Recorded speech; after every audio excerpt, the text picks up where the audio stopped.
So the main aim of this presentation is to investigate the role of serendipity in the process of scientific discovery by focusing on the concept of abductive reasoning in the context of the growing automation of scientific practice.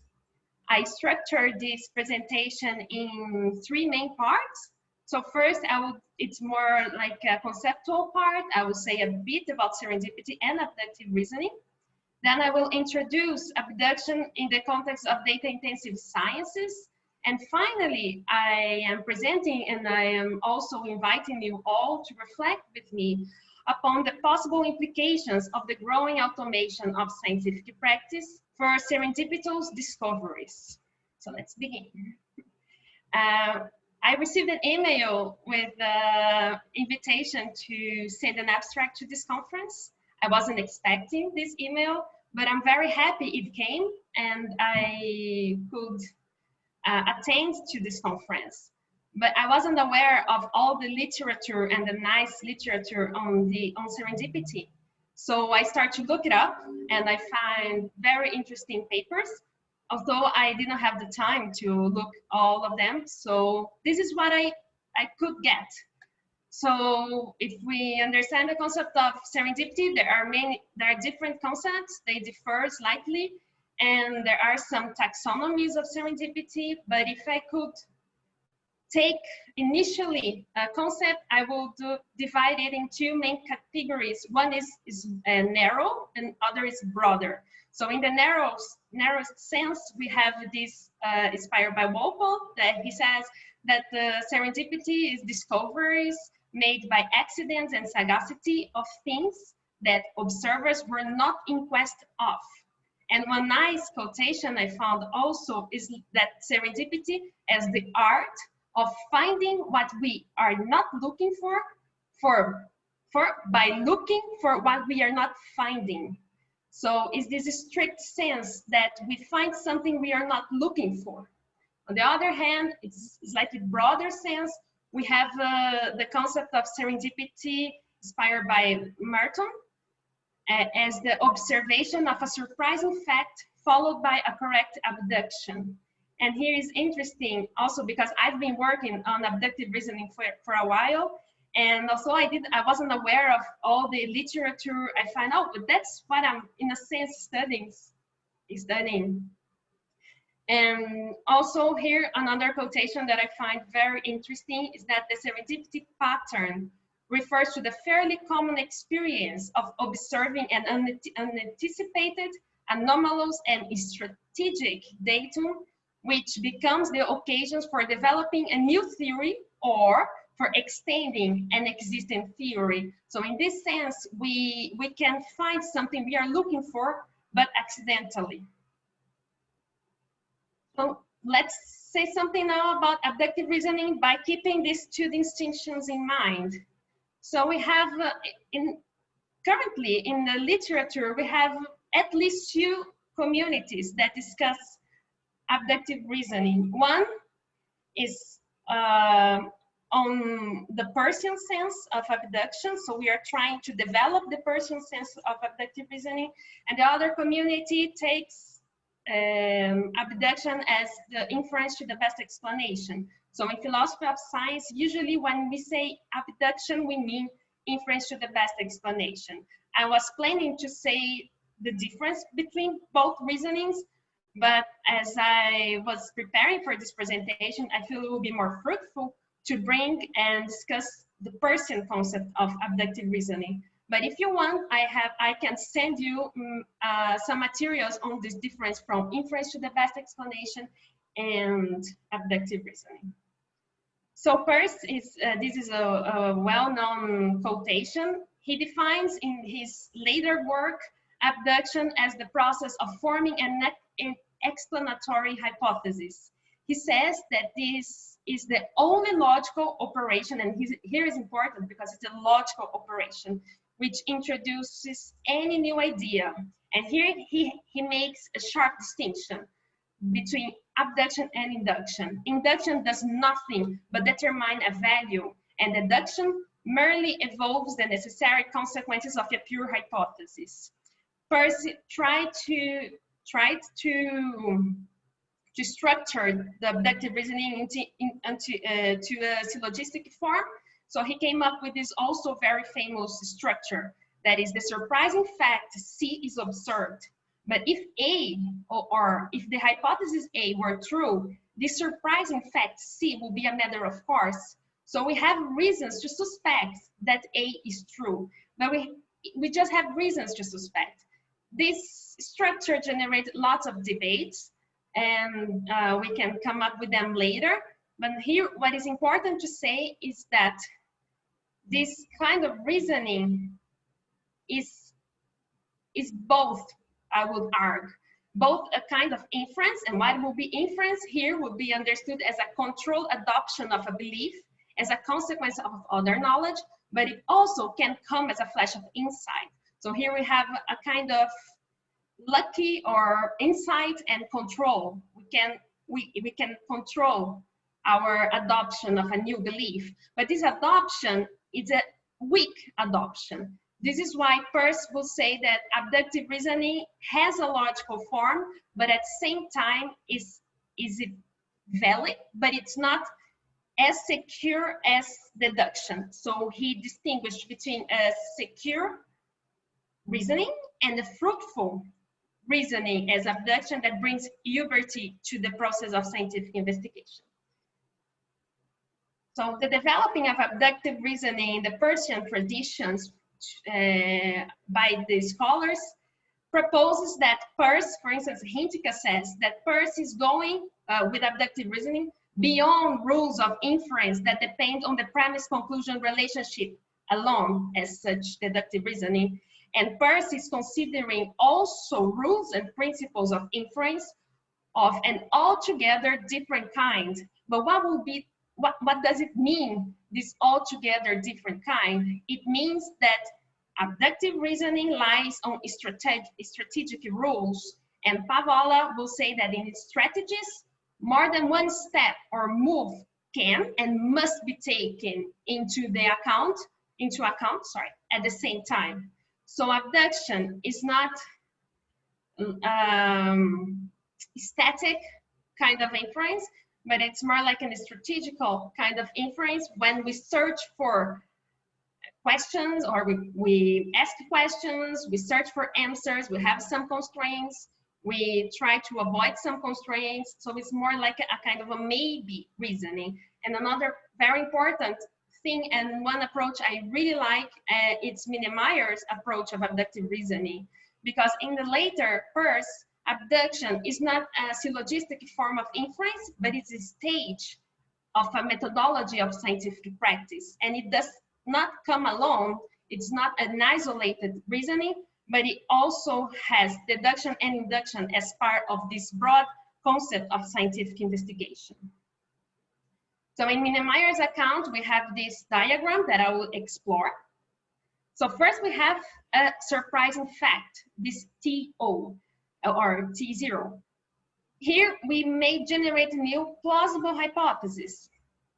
From this hypothesis, or this kind of hypothesis, we may have one or more hypotheses. We select, but we do not select as the true hypothesis or the likeliest or the loveliest. We just select the ones we should do further research. So it must be tested, for instance, the less plausible, but the simplest. So you can exclude that kind of hypothesis. Once we select that, we deduce the possible consequences of a hypothesis, and then finally we test the hypothesis. And the testing is in the long run. So even though we test it and we confirm our hypothesis, every time we use the knowledge from this confirmed hypothesis, the whole theory comes again. So this is why it's a dynamical interaction between abduction, deduction, and induction, but it's also a recursive process, because the whole theory comes again when you see a new result of that comproved in a way hypothesis, because every hypothesis, as much as we can test it, it may be wrong in the future. We do not know. So I was thinking, and while presenting this, where in this process, this dynamic process, we can have a serendipity. So let's try it again, and let's see what we think. So it's interesting, it's easy to say that, okay, a surprising fact emerges, followed by a correct abduction, and here we may have serendipity in this first stage of abductive reasoning. And I bring a contribution from Grinnell here that draw attention to the fact, to the term surprising and the surprising fact, because it must be, as he says, this surprising fact must be sufficiently intriguing to overcome the resistance of a researcher to considering focusing on a new problem for investigation. So here, if serendipity emerges when we find something we were not looking for, we need this something to be as surprised and sufficiently intriguing to be able to make the research change its focus. And here, afterwards and retrospectively, we could consider that a case of serendipitous discovery.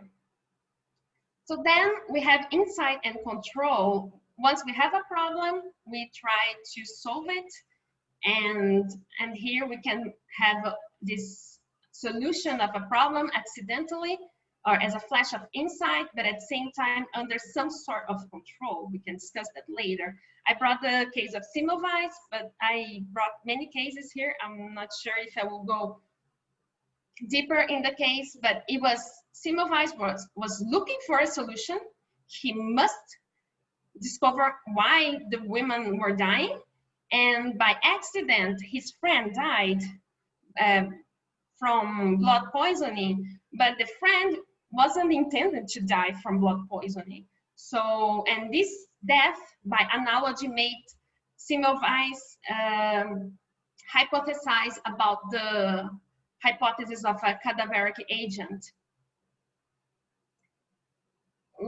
So going on, so we have a hypothesis here, and then we have the deductive phase. And it's very difficult to find some space for serendipity when you are deducing necessary consequences of a hypothesis, because as it is well known in deductive reasoning, we do not have any new ideas coming up.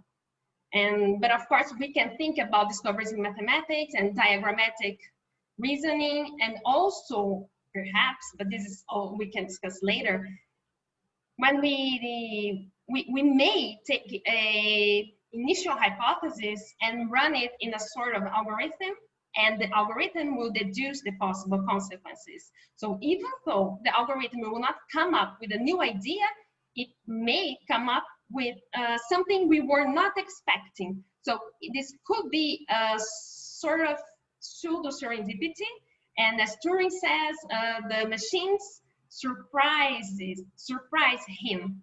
So, but perhaps the machine does not surprise itself. And finally, this is a very interesting step, and I feel it's one of the steps that serendipity does emerge, is in the inductive level of this recursive process. Because in induction, you are testing a hypothesis, and while testing the hypothesis, you can see, or you are asking nature, is my hypothesis right? And nature would say no, but this is an interesting thing. And also because it's in the long run, we can understand in the sense of normal science here. And something can emerge. And I bring this discovery, I much like it because it came to me from a serendipitous encounter.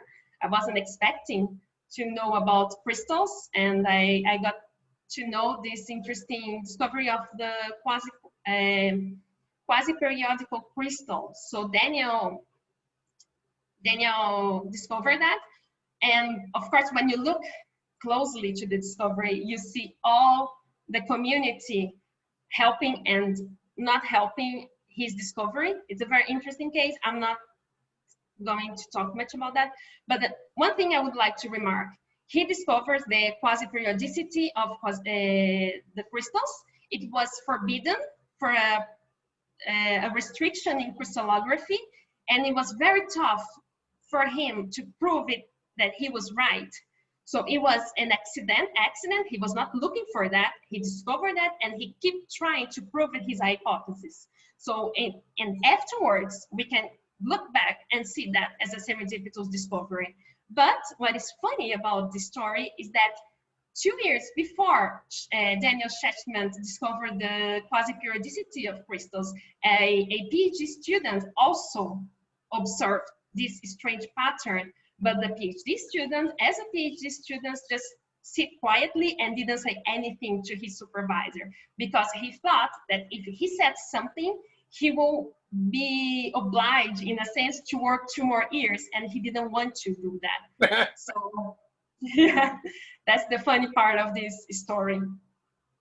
Okay, so here I sum up what I'm thinking about this lately, and inspired by all the literature I read. What will be a notion or a description of serendipity and abduction will be between an unsought observation and background theory, and here understand also methodological aspects of a subject matter.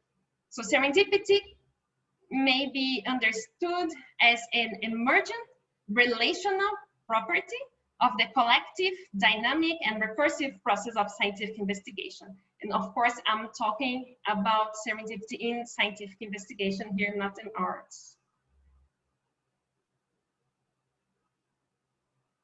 So the second part of my talk, it's serendipity in data-intensive science.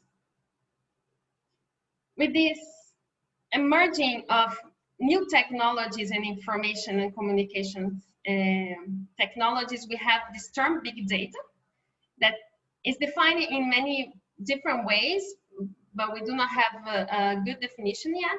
I just brought here to contextualize it as large data sets, so a massive volume of data that are produced in a digital form and high speed, and can be analyzed through computational tools. These new techniques generated what researchers are calling data-intensive science, and here I bring what Elliott says, and Elliott et al. So they say contemporary data-intensive science is characterized by new computational methods and technologies for creating, storing, processing, and analyzing data, and also by the use of interdisciplinary teams for designing and implementing research to address complex societal challenges. So here we have data-intensive sciences as the science where the extension of the uses of statistical tools and computers and computer science is bringing new challenges. And I brought one of the challenges regarding the data. But when we say data and we use data to do science, what is data? And we cannot take data in the databases as objectively constructs. So here I bring again Leonelli that says, the paradox consists of the observation that despite their epistemic values as given, and here I would like to use the Portuguese because it's clear when you say given in Portuguese, it's dado, that is the same root as data. So despite their epistemic values as given, data are clearly made. Why? Because when you digitalize what we may call raw data, you, in a sense, you decontextualize this data for what Leonelli says, data journeys. So the data must travel, and how can we do that? We make things and we transform them into numbers. For instance, in natural language processing techniques, we make words and we transform them into numbers, and from these numbers we transform them into vectors, and then we can analyze some patterns in the data. So what can we gain and what can we lose with this process of data journeys? When you take the data, you decontextualize it, and then when you use the data, you recontextualize it, and you may give a new purpose to this data. So this is the question, and it's a reflection. Let's reflect upon the possible implications of the growing automation of scientific practice for serendipitous discovery. Here I try to bring both sides, some positives and some negatives. Let's see what we have here.